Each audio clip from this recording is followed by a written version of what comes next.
Η υψηλή γέφυρα Ευρύπου, αναφέρεται συνήθως ως Νέα Γέφυρα Χαλκίδας, είναι καλωδιωτή γέφυρα πάνω από τον πορθμό του Ευρύπου, στην Εύβοια, κοντά στη Χαλκίδα.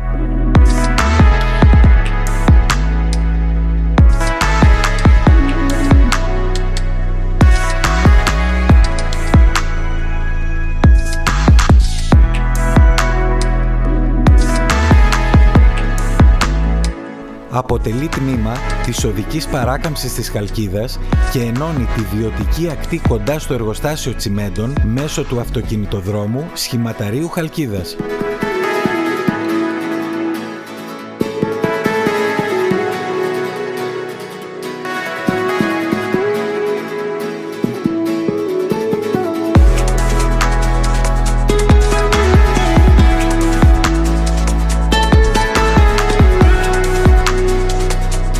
Έχει συνολικό μήκος 694,5 μέτρα, ωφέλιμο πλάτος 12,5 μέτρα και ελεύθερο ύψος 34,5 μέτρα.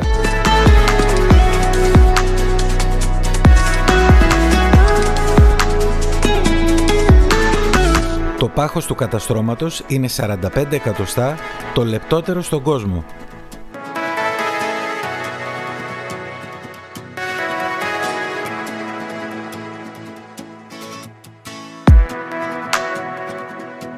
Η κατασκευή του έργου ξεκίνησε το Μάιο του 1985 και ολοκληρώθηκε το 1993. Τα εγγένειά της στελέστηκαν στις 9 Ιουλίου του 1993 και το κόστος του έργου έφτασε τα 2,5 δισεκατομμύρια δραχμές με τιμές εκείνης της εποχής.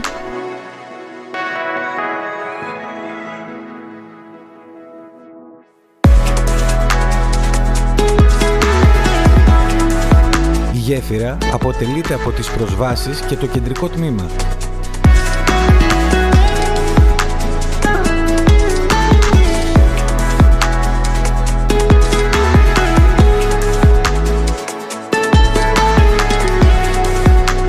Οι γέφυρες προσβάσεως έχουν μήκος 4x35 μέτρα από την πλευρά της Βιωτίας και 4x39 μέτρα από την πλευρά της Εύβοιας. Το κεντρικό τμήμα της γέφυρας, μήκους 395 μέτρων, είναι καλωδιωτό με κεντρικό άνοιγμα 215 μέτρα και πλευρικά 2x90 μέτρα.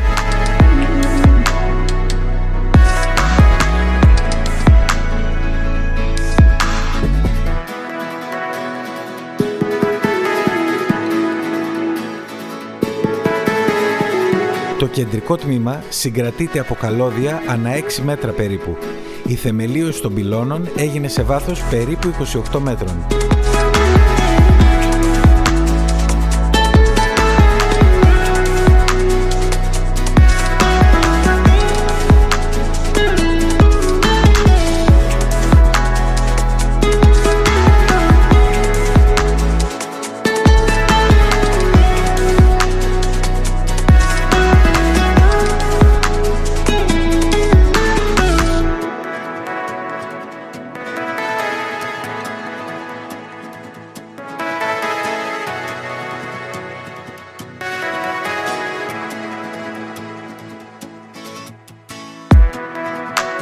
Τέλος, να σημειωθεί ότι υπάρχει πρόνοια προστασίας του έργου από πρόσκρουση πλοίων.